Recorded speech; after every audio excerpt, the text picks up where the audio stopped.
Good afternoon. Welcome to Books at the Bottom of the Stairs. My name's Lorene. Welcome if you're new, and welcome back if you're old. This is just about the last week of August. I think there's about 4 more days of reading days, but it's the last day I'll be filming in the month of August. And I have had another really solid week of books to recommend to you. So that's a really solid surprise. Glad that happened. So we're back at the house. As you can tell, this is the front hallway, and it's hard to go from filming at the camp where there's just every background is just beautiful to finding something here that's lit well and isn't depressing. I was looking at the spot where I usually film in the winter, and it's at the bottom of the books where I do the videoing, and I generally have a whole bunch of artificial lighting to try and sport that up, and I think I'm gonna talk to my friend Cheryl, who's probably watching this eventually, and see if we can come up with just something a little bit brighter, because it's become a bit. I really like it. It's where quite often I do all my book sorting, and quite often we'll read the first chapter of a book or something, but it's a little bit dark after coming all the beautiful greenery at the camp. So I waffle on. All right, from most recent read to the furthest away read. That's how I'm going to do it. Last night I stayed up till, I just couldn't fall asleep, and this was really good thing to have beside me. The Last Colonista by Donna Barbara Higuera, or Higuera. I'm not quite sure what you do with the G and the U combination in Spanish. Higuera, maybe? You can always call in and correct me. So this is a very science fiction, and it's young adult. And I've read a couple of science fiction books that have this this kind of theme where there's going to be a disaster on Earth. People are boarding ships in order to go to the new planet that's going to be the start of the human race somewhere else. And something happens on board which swerves from the original intention of the first people to fly.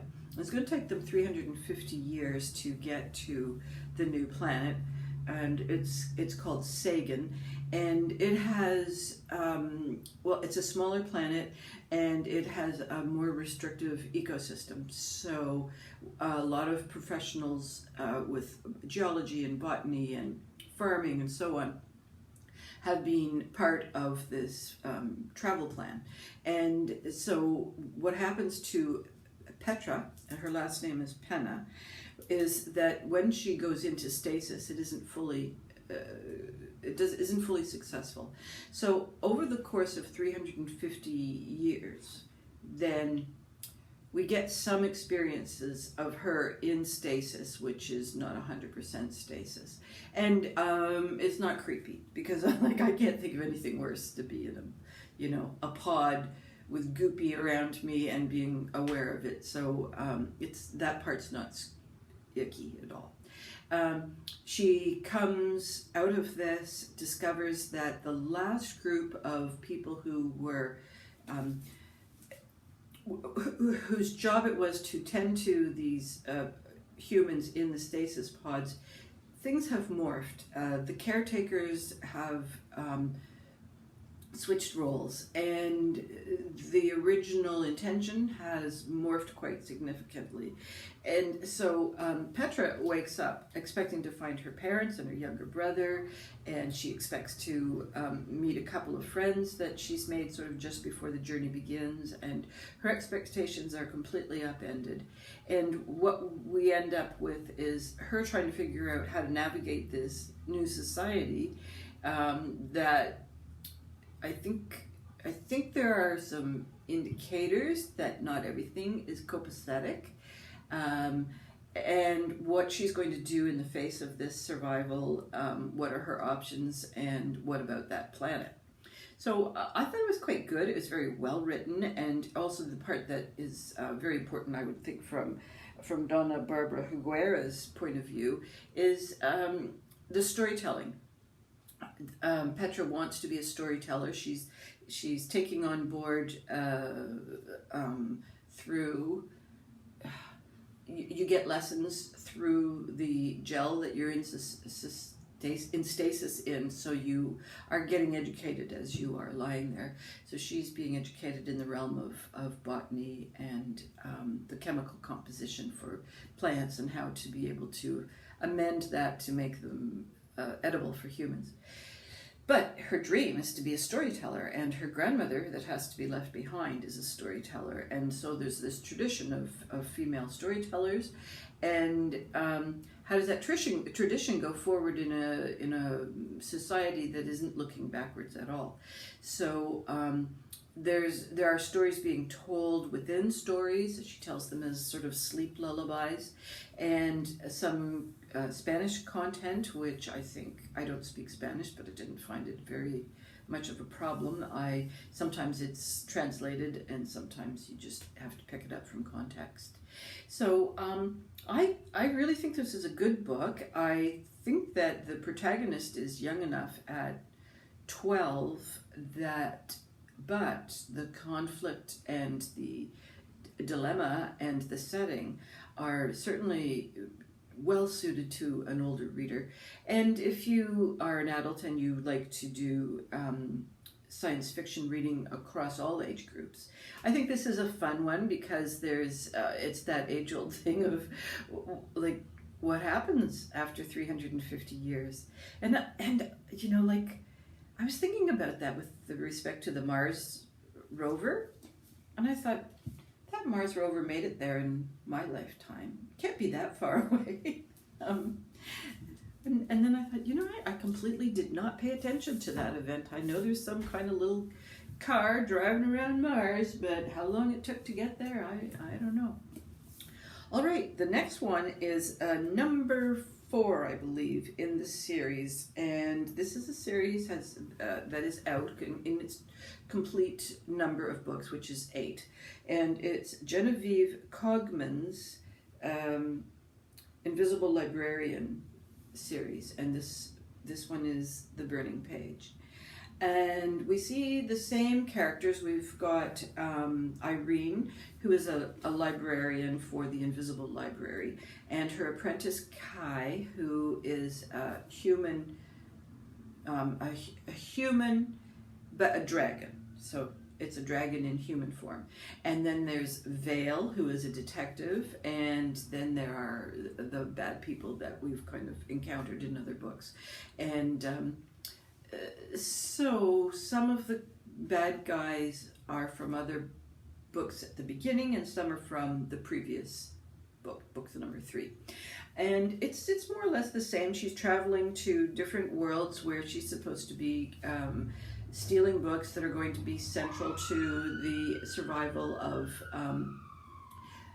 this system. So the library is kind of the piece that holds all these alternative worlds together, and the method for keeping the links open and keeping everything in balance is the links between the books that were written on Planet A but are stored, their original ones are stored in the Invisible Library.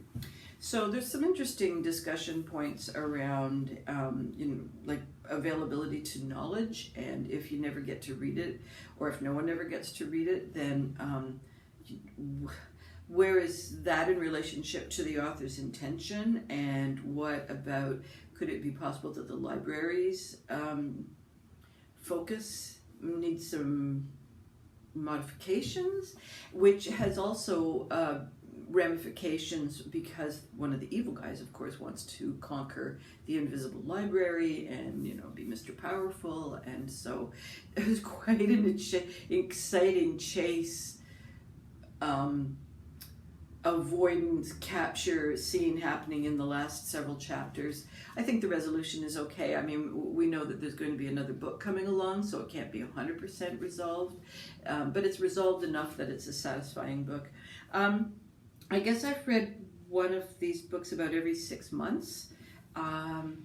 So I'll put number 5 on my to-do list for probably this time next year. It's a good summer read, and just work my way through the last four books. Yeah, so that's on my future to-do list, and I think it's a nice series. And there are some issues with this series that are true to all series that go on for multiple books. So, you know, you get what you get because it's of its ilk. All right. This one is absolutely brilliant. This When Stars Are Scattered, and it is written by Victoria Jameson and Omar Mohammed. Now, Omar Mohammed is the title character here, and that's his little brother Hassan. And Omar takes the name of he stays with his own name in this book. That's lovely. So it is autobiographical, and he and his little brother are from Somalia, and they have become refugees in a Kenyan refugee camp. And at the time of the story, we are getting to know them after 7 years in the refugee camp. Victoria Jameson is a graphic artist, and she has illustrated this book. And it's a graphic novel. It's filed as nonfiction, and it's also filed as a graphic novel. And it's really lovely. I mean, the kids are really, really sweet. They've got good expressions. There's good emotional range. The adults are fairly supportive in terms of the storyline. Like, they are absolutely part of the story. It's not just a story about kids. It's also a story about how adults are responding to the situation. So, for instance, this is Fatuma down here, and she's the legal guardian of these 2 boys who are being interviewed for refugee status in any other country that's accepting Somalian people, but she's not going to be part of that. And at this juncture, they don't realize that. They're making an assumption that she's going to go, and she's not telling them.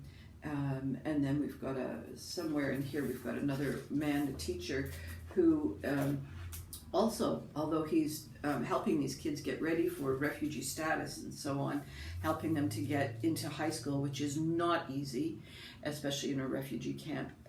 He knows he's never going to be accepted. He's been rejected previously, and so has become a teacher in the schools in order to try and facilitate other children to go forward. It's so beautifully written. And the refugees, we get their actual life. There's pictures and stuff at the back of Omar and his family and children, and his graduation from University of Arizona. Now, his brother is handicapped. You can see that visually, but in the pictures of Hassan, of course, I turned to a page where he's not even in there. We don't really see it. It's not. It seems like it might be a bit of an autism kind of situation, but those kinds of finely tuned diagnoses are just not going to happen in a refugee camp. He's a nonverbal kid who seemed to be a bit hyperactive and has some other issues. And as far as they're concerned, he's just mentally handicapped. You know, it's like just this great big global roundness for children who have disabilities. They're going to sometimes get really lucky and get help from foreign assistance, and sometimes they're not. So this is a problem for Omar because Hassan needs a lot of looking after. He runs, and he's very, very friendly. He's overly friendly, so he can run to people who can create harm for him. So Omar doesn't think he can go to school. So that's part of the initial dilemma, is how is Omar going to get the education he needs in order to proceed with the refugee claims and so on. And it gives quite an interesting look at how you live in a refugee camp, how long it takes to be in line for water, and every 14 days you have to get in line for food, but each food group requires a different line, so that's a heck of a day. And all these things interfere with school. And one of the things that Omar discovers along the way is that as the girls get older, they are less and less able to attend school. And so that's something that's also in the forefront of refugee social justice issues in terms of the disproportionate help that males get to females, primarily because of menstruation. Although it's slightly talked about in here, it's more alluded to early marriage and early pregnancy. And just that if the parents are going to be making money, then there has to be someone to look after the littler brothers and sisters. So the oldest female takes on that task. Or like the oldest child female takes on that task. The oldest boy would be sent to school for as long as he can go. And the competition to get to from primary school to the next level of school is crazy. But then to get into high school, it's even worse. And you need money for uniforms and stuff at that point. So it's really a fascinating look at this whole situation. And I don't know how many of you people think about these things, but with COVID, what was happening in those refugee camps, and then with these floods and stuff in different countries and fires in different countries, and you think, where are the refugees in all of this? Look at Greece, how many refugees they've had come to their shores, and they're still coming despite the fires. It's like, we're not doing it right. Or we're not doing it right, but we're really also not doing it smart. I think that's another thing, is that people are entitled to dignity and safety, and that's not always the case in a refugee camp. All right, this one is a humdinger. When the Angels Left the Old Country, it's written by Sasha Lamb, Lamb. Oh, sorry, there's a glitter. There you go. And this is a debut novel, and it's incredible. The writing is so good. Okay, so a couple of things before I start to tell you what it's all about.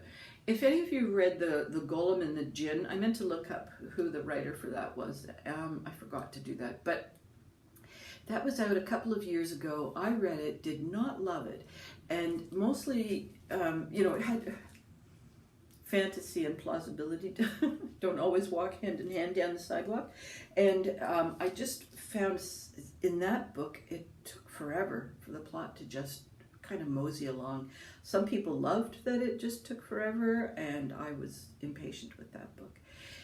So in that book we have got we've got a historical Jewish mythical being, comes out of old traditions, the Golem, and then she is partnered up with the Jinn, which I guess is Middle East. I don't really know whether there's a religious affiliation there or just a cultural thing. Anyhow, that's the two main protagonists in that story.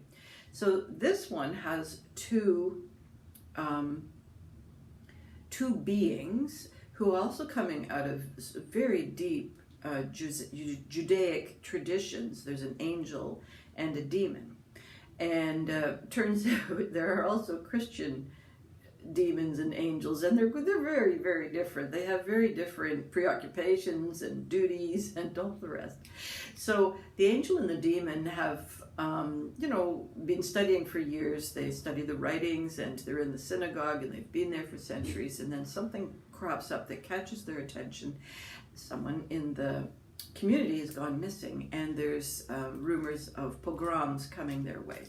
So the angel and the demon decide they're going to try and go find this missing person. And that's kind of the beginning, the middle, and the end of the story. It takes us across Russia, from a very small settlement to Warsaw, and then down to Hamburg, and then from Hamburg across to the New York and Ellis Island. Ellis Island is a whole sub-adventure, and then into New York, and they arrive at the time when a lot of Jewish factory workers, male and female, are going on strike and trying to get better pay, or at least better hours, or just some kind of improvement to their life, because the sort of economic enslavement in New York is 100 times worse than this sort of agrarian hopelessness of the old country. So there's a lot of injustice that's being addressed. There's a number of bad people who are, like currently with the refugee situation I was just talking about, saying, oh, give me your money and I'll take you across. Here's a boat.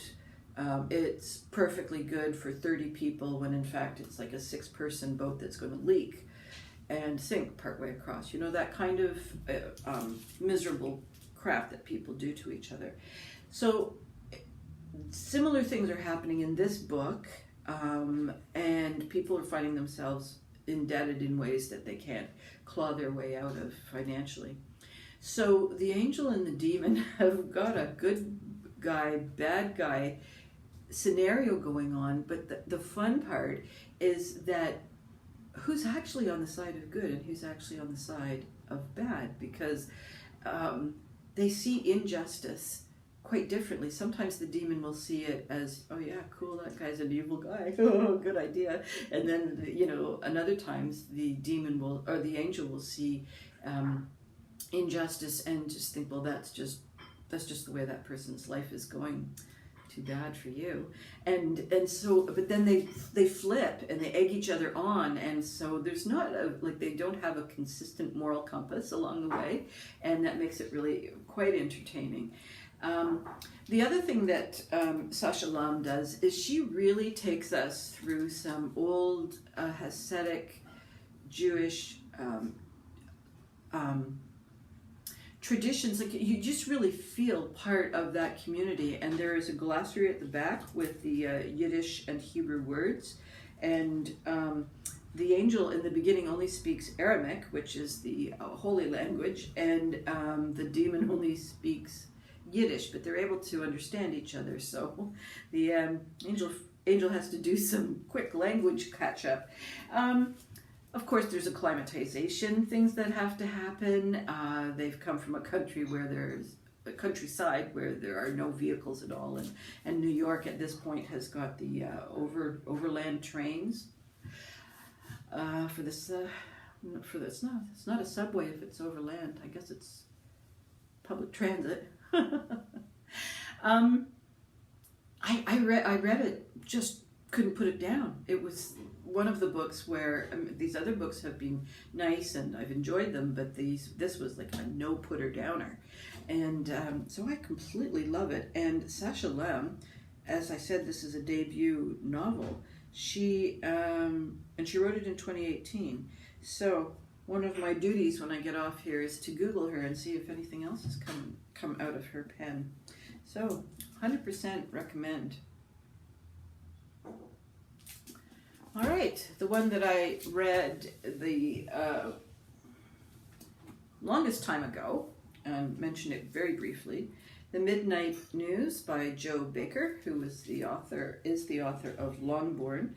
I was about a third of the way through, and this is an okay book. I don't love it as much as I liked Longbourn. Charlotte Richmond is a rich young girl whose father is really oppressive and whose stepmom is really manipulative. And there's a sister, and I can't quite get a handle on whether the sister's older or younger, but the three of them are sort of in cahoots with each other to keep Charlotte as repressed as possible. So she has moved just in 1941, London. She's moved to a rooming house, and she's got a landlady who's really nice, and there's another tenant who's super duper nice, and she works as a typist. She's got a brother who's passed away in sort of off book in the early days of the war, and she's struggling with grief. But what happened when Charlotte was a young girl is she was institutionalized for being a nuisance, and we get some indicators as to what that means, but it's a euphemism, and so it's a bit of guesswork on our part.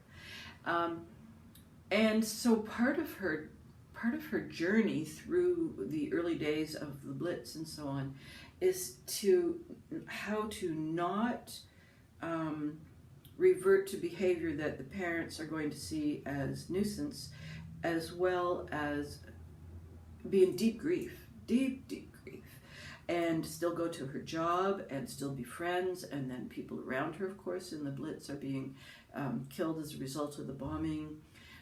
She's like, it says in the flap that she's got she's a frail young, what is that? She's frail. Frail.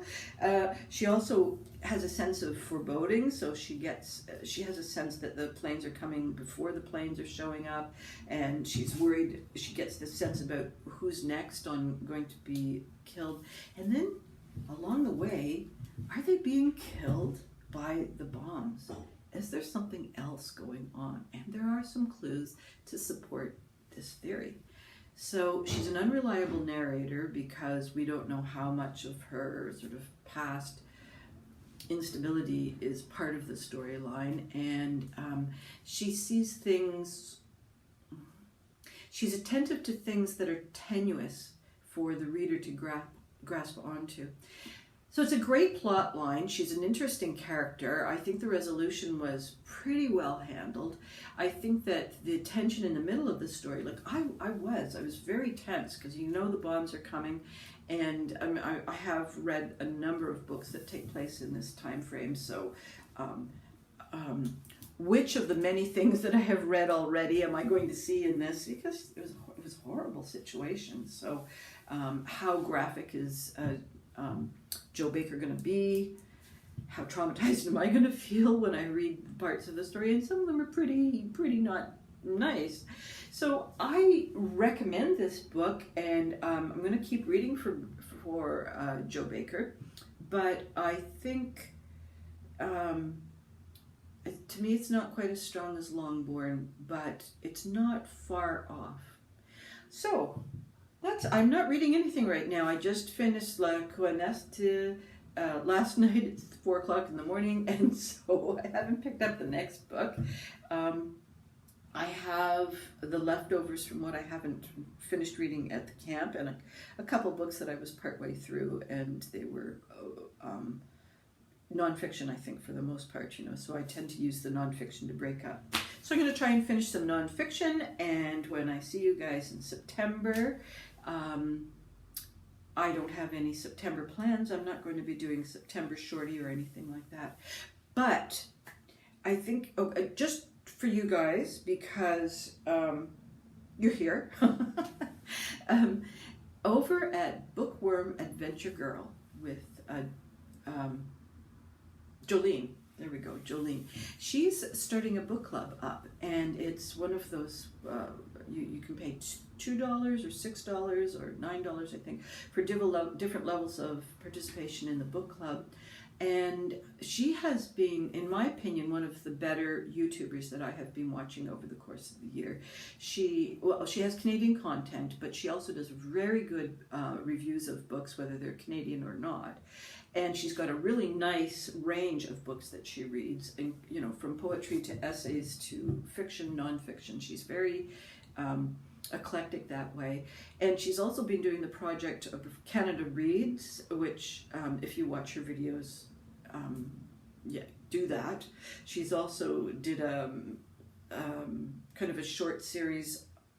I said Canada Reads, but that's not what I wanted to say. Reading Across Canada, which is where different themes are chosen for each month, and different authors are recommended, or books particularly, and so I think we're headed to Newfoundland for September, but I'm not positive because I haven't been.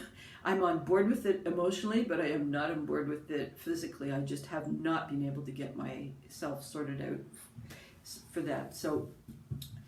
And she also does a small segment on Canada Reads, which is choosing 5 books that they're all voted on, and the winner is the one that is recommended for all of Canada to read. So as part of her Canadian content, she's decided that she really missed her in-person live book club that she has disbanded, and so she's going to do a virtual book club, and I'm all over it because the books that she recommends, rock solid, really, really good books. And part of the more you pay, I think I'm in the tier where I can make suggestions for books, and I think I get to vote on the books or something like that. And anyway, she's just a lovely person. She's located in Calgary, and I really look forward to her videos. She's also got a voice where you're just so happy to be there. You know, some people you kind of think, okay, I gotta watch that channel. Not her. You're totally there for her channel. Okay, that's it for me. I hope all your reading dreams and adventures continue to come true, and I will see you soon. Bye-bye for now.